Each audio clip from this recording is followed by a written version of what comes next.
Taliban menyampaikan pesan melalui sebuah foto. Cara berkomunikasi berkelas terlihat dari salah satu foto propaganda mereka. Mereka menyampaikan propaganda kepada masyarakat dunia dengan menggunakan cara-cara yang pernah dilakukan Amerika. Sebuah foto propaganda yang dirilis oleh Taliban menunjukkan anggota unit komando elit Badri 313. Mereka merekonstruksi foto ikonik Perang Dunia Kedua dari marinir Amerika Serikat yang sedang bersama-sama menancapkan tiang dengan bendera Amerika di Iwo Jima. Foto itu mereka rekonstruksi ulang, tidak memakai bendera Amerika Serikat tapi mereka menggantinya dengan bendera Taliban. Batalion Badri 313 mengibarkan bendera Taliban sambil mengenakan perlengkapan pasukan tempur layaknya tentara AS dari ujung kepala hingga ujung kaki. Itu adalah bagian dari koleksi foto promosi dan rekaman militan yang dirilis baru-baru ini.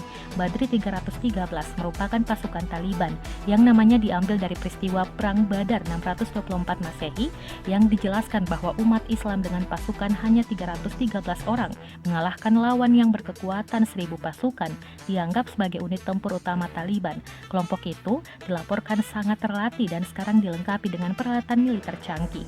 Para pejabat Amerika Serikat memperkirakan bahwa persenjataan senilai 28 miliar dolar Amerika Serikat atau setara dengan 403 triliun rupiah.